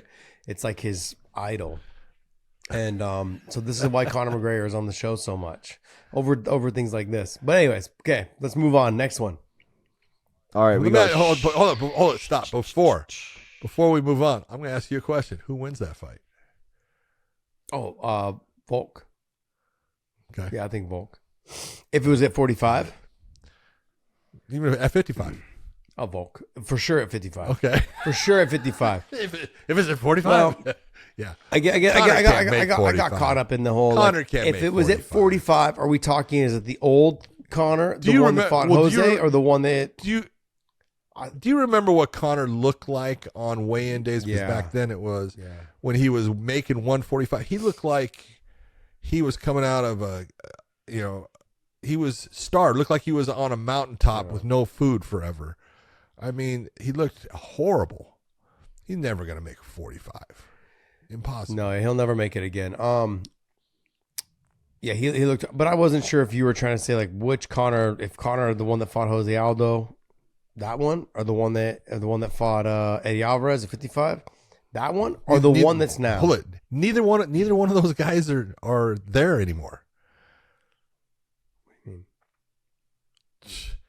Is Conor the same fighter that he was when he beat Aldo or? No, I thought you were asking me in comparison if it was that guy versus this Volkanovski now. Okay, right now. No, I got Volk. Yeah. I got Volk. Yeah, okay. He's a shadow of himself. Conor McGregor is. Yeah. No. Not the same fighter. Okay. They're going to obviously fight for the vacant 205 title. So. Possibly. All right, next one here. We have O'Malley saying he wants a boxing fight with Gervanta Davis. Well, it says Marlon Vera reacts. Hold on. Yeah. Sean O'Malley said he wants a boxing match with Gervanta Davis. Yeah, that's the biggest mistake he can make.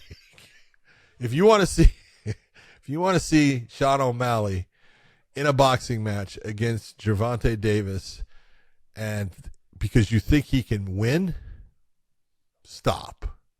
Please stop. Gervanta Davis would annihilate Sean O'Malley in a boxing match. It would be face down, ass up. And I love Sean O'Malley. Please don't. This is not because Sean O'Malley is a phenomenal MMA fighter. He's not a guy that is specialized in the sport of boxing, which Gervanta Davis is. The dumbest thing that could ever happen for Sugar. No, just it's a money grab. I mean, I'll leave it at that. Okay. A lot of these MMA guys are reaching out for the money grabs. I mean, I would have thought he would have picked somebody different though. Jesus Christ, please. Yeah. I mean, if you want to say, if you would have said Ryan Garcia, okay, all right, still he's not going to win that. I get it, but I'm saying though, this guy Gervanta Davis, he's just going to walk you down and he's going to land his big shot. And he's going to slap you. Like, he's just going to slap rock you. Just going to be, you're going to end up face down, ass up. You'll be counting the sheep. In a boxing ring. Now, I'm not saying the same thing wouldn't happen with Ryan Garcia, but I also think with Ryan Garcia, there's the speed, the reach, all those. I get it. But the power, Ryan Garcia still has power, but not Gervanta Davis power. Yeah. Just different. It's just different. All right, next. That's as much as I'm going to spend on that. Are you guys enjoying these fantasy bookings right now? Are you guys enjoying fantasy this? bookings? We're gonna keep rolling.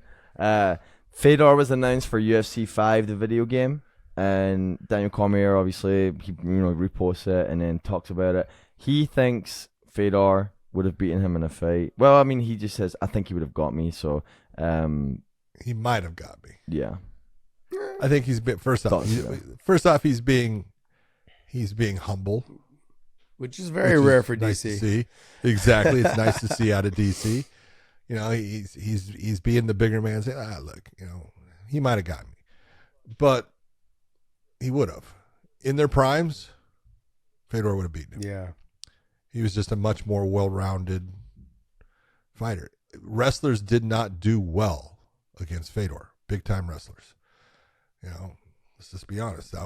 He was great with big-time wrestlers and stuff. So I honestly believe in their primes, I would have gone with Fedor. But look, you can never take it away. DC was freaking phenomenal.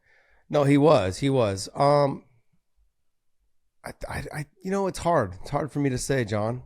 And not because they're not because they're my friends. Yes. Because no, the thing is that like even though Kane had DC's number, and DC's come out publicly and said that, but DC just was a style matchup, a difficult style matchup. I think for a little bit more difficult than Kane would have been for Fedor. Kane, the submission game, like I said, in the beginning we didn't have guys that had any submission for Kane to train with. And so DC came along, and that gave him the ability to work more on his wrestling, which made Kane better, which made DC better. But you got to remember who Cain Velasquez was training with in the beginning of his career. It was Mike Kyle, all stand-up, no grappling. Paul Bonatello, all stand-up, no grappling. LeVar Johnson, all stand-up, no grappling. LeVar had power. He had power. But I mean, the thing is, like, he had no one that would threaten takedowns against him. Nobody.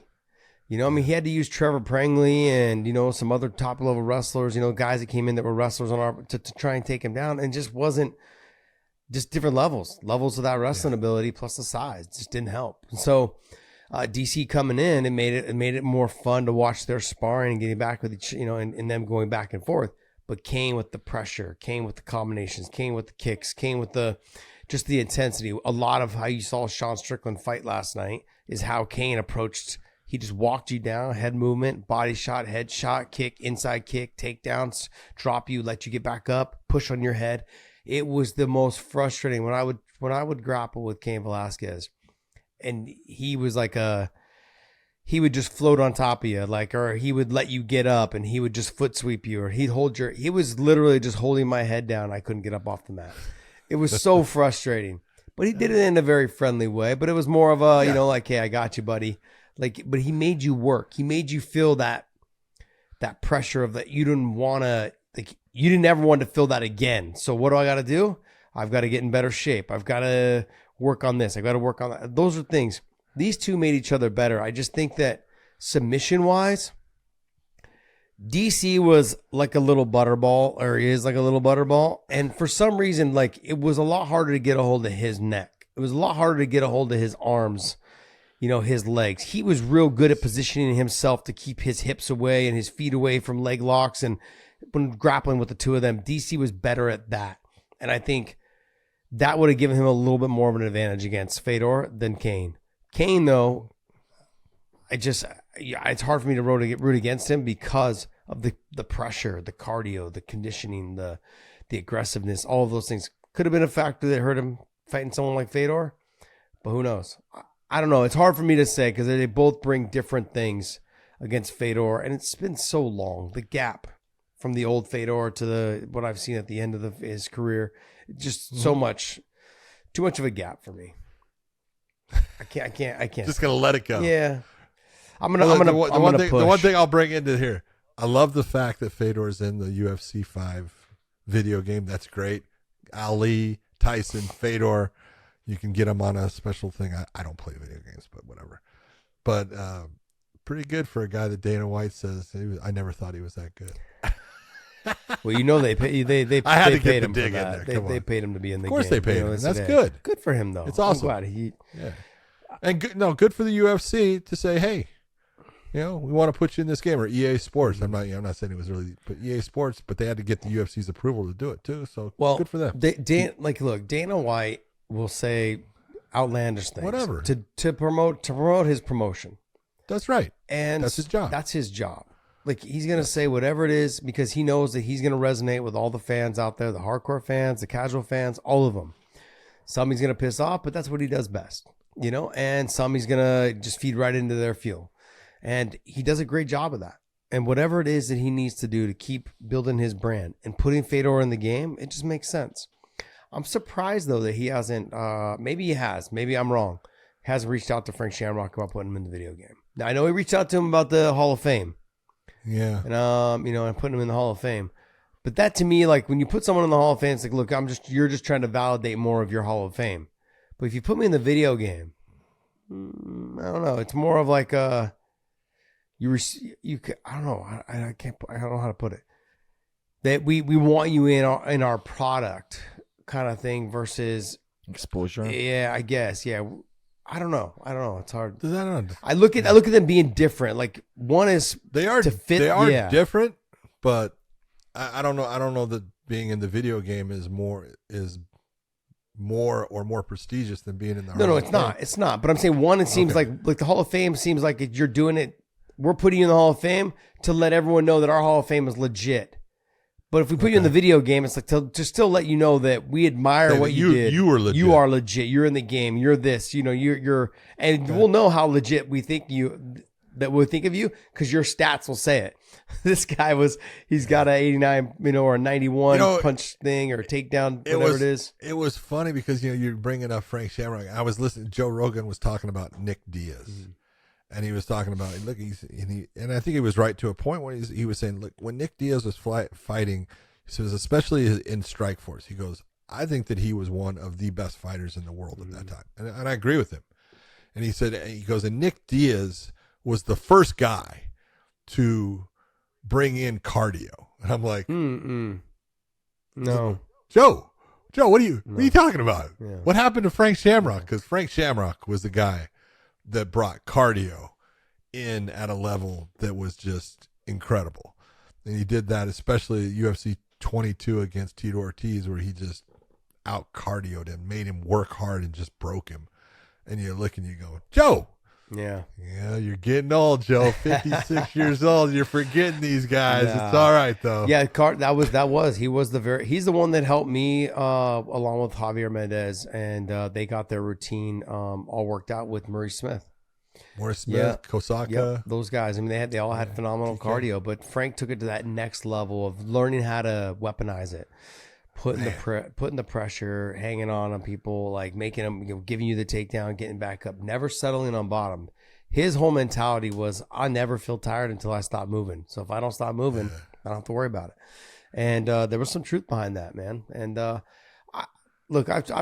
Frank and I, we've had a very what do you call it? Rocky friendship, relationship, training partner relationship, all this stuff.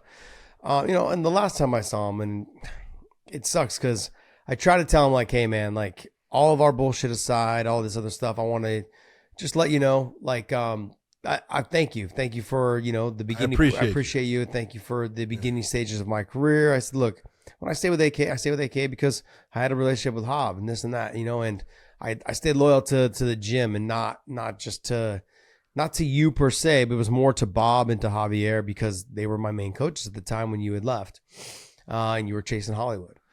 And, and he was, but I got a little bit of that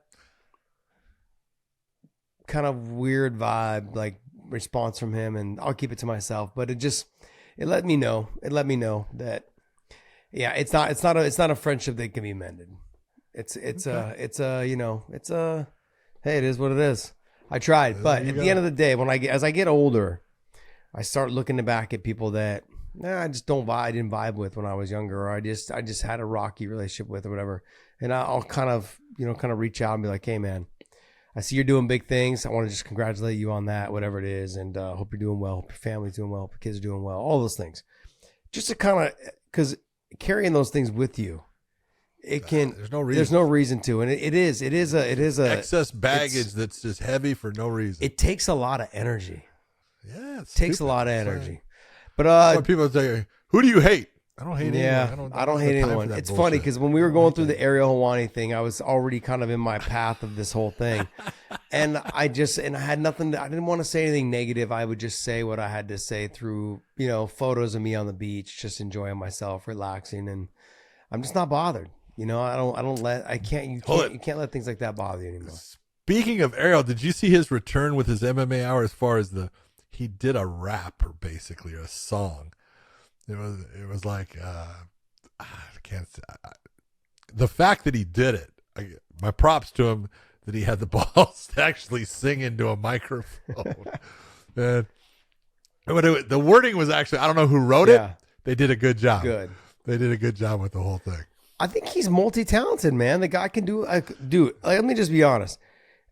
Doing in-cage interviews to me is I don't like it, but I can do them, and I think I'm okay at them. Doing the backroom interviews when it's dead quiet, it drives me crazy. It makes me cringe. And I know, look, and it's a process. You got to really get better at them as you go. You know that. But Ariel, when he was doing basketball, when he first got signed to ESPN, started doing basketball and some other stuff, I was very, very impressed with his talent in terms of how he handled himself. I know he's done it in the back with the fighters. It's different. Yeah. But when you're out there on the center court in the cage, or not in the cage, but in the side of the court, and you've got this guy who's 6'10", and you're doing this. I thought he handled himself really well. I thought he did a great job. I was actually a fan. I'm still a fan. I was a fan of his when when he was doing the UFC stuff, and was a fan when he went over to ESPN. The Helwani thing kind of got me a little bit.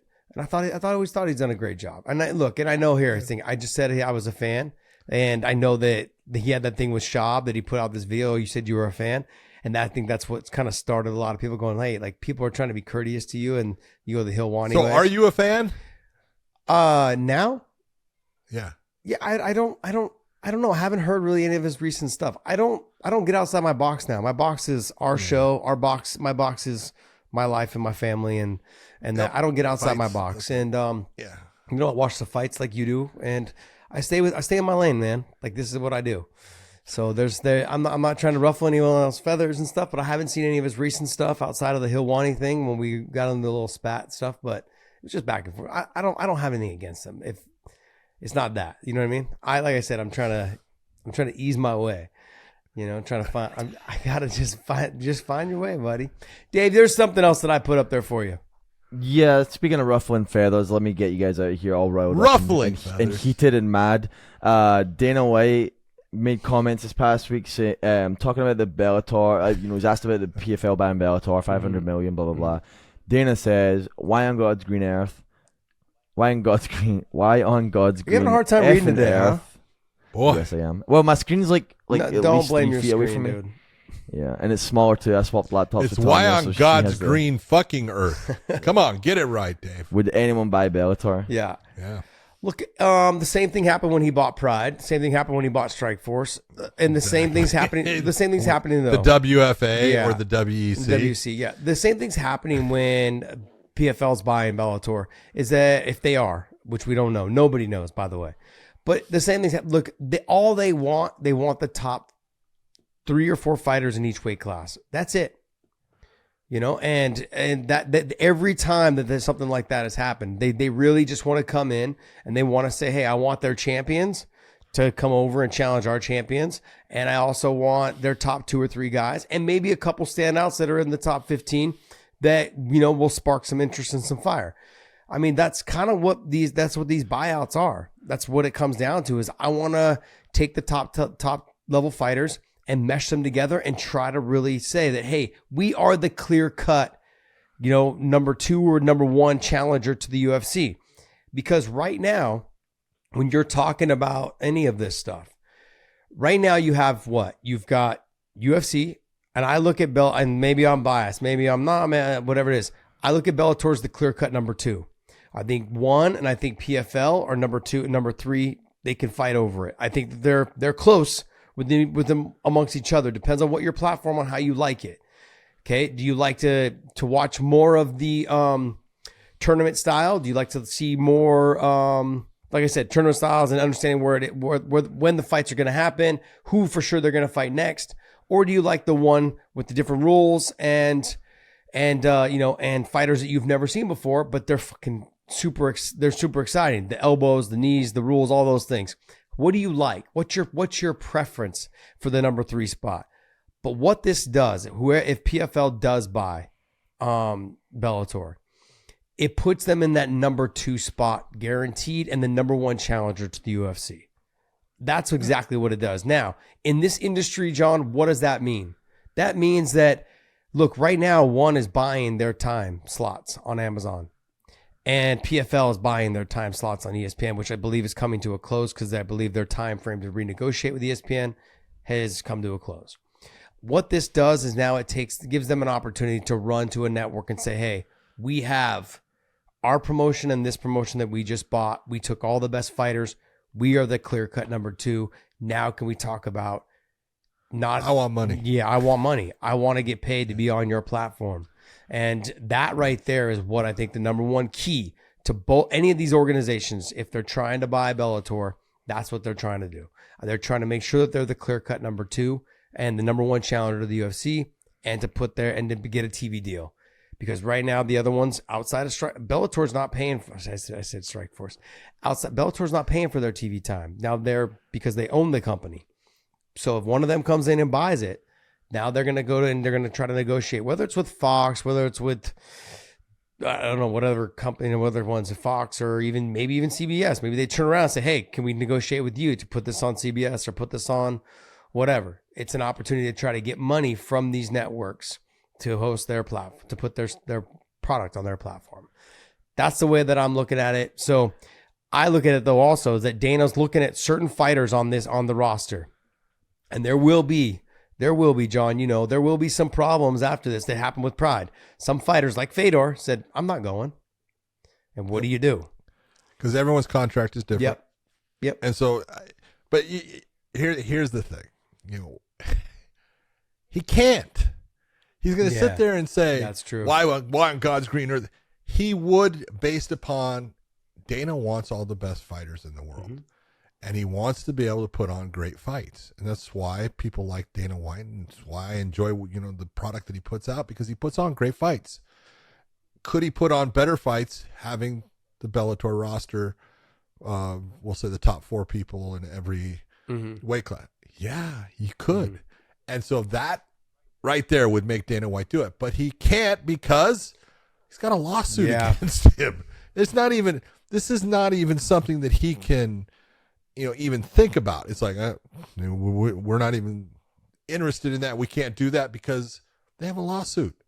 And there's a monopoly, that has already been, put about that, they are the big monopoly and stuff. They can't do it like they did when they jumped in with Strikeforce, which at a time people were thinking, they better not do that. They did it because they wanted the talent. They wanted the talent off of the Strikeforce roster. They could get that talent plus by buying Bellator, but it's at a bigger price. And so, that might, keep him from doing it. But yeah, he would if he could, but he can't because legally it's not an option for him. And so Dana's going to sit there and put anything down in that. Again, that's his job to promote his company as, why would anyone do this? Right? They're stupid. What he's basically doing is saying that the PFL is stupid. Yeah. He's attacking them without attacking them. Well, look, good job. Yeah, and to start off this conversation, what did I say? I said he does what's best for his company. He says what's best for his company. That's what he's supposed to do. You got to tip your hat to him because this is exactly what he's supposed to do. And like you said, the company can't buy him.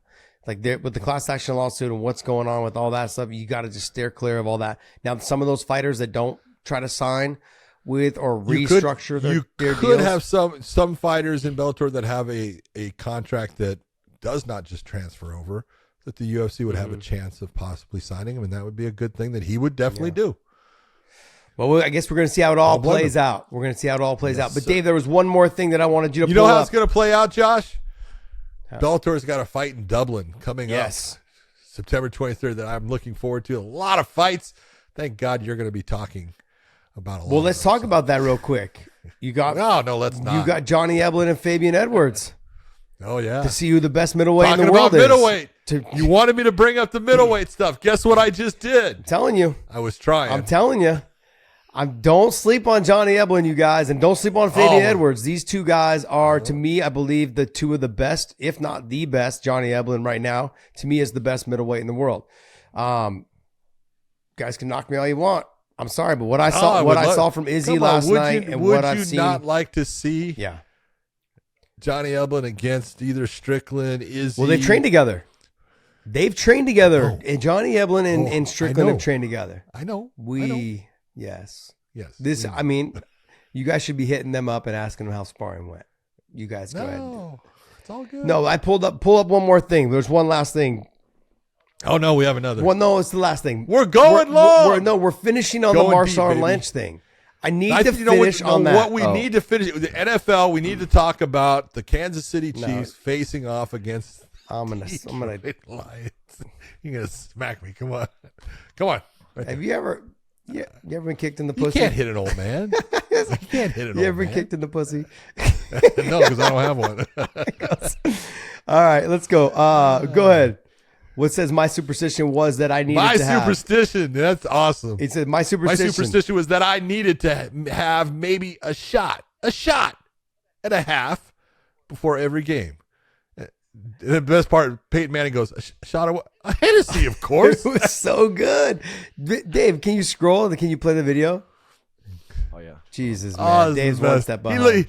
He looked at Peyton like, "Give me a shot of Hennessy. Yeah. What's wrong with you, man?" Peyton, you could just tell he was feeding into it, going like, "Of what?" He knew of not. Oh yeah. Go ahead. Let me see. Listen to this.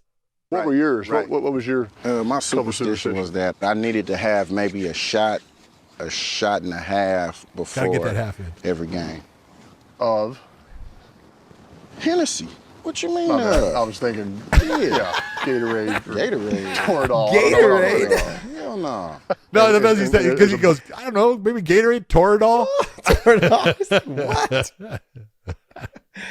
Man, I love the Manning brothers. They're great together. They're hilarious together. Their commercials are great. They do a Monday night football. Because they can laugh. They can laugh at themselves. They're great, man. So, but that was hilarious when I saw this. It was so funny. I had to make sure we ended the show on this. So, hey, guys, I want to thank you guys so much. Make sure you guys go to onlyfans.com/WayneIn. Hit the subscribe button over there. Go to Wayne In merch. Pick up some of our gear there. And don't forget to subscribe to our channel here on YouTube. We also have a Clips channel with the link down below. Click that link. Subscribe to us over there. Hit the little bell. Got some notifications coming because we got some new content coming out for you guys, specifically for you guys. Thank you, guys. John, take us away. Big things coming, just like Sean Strickland being the middleweight world champion. Wow. And we are done. We will see you.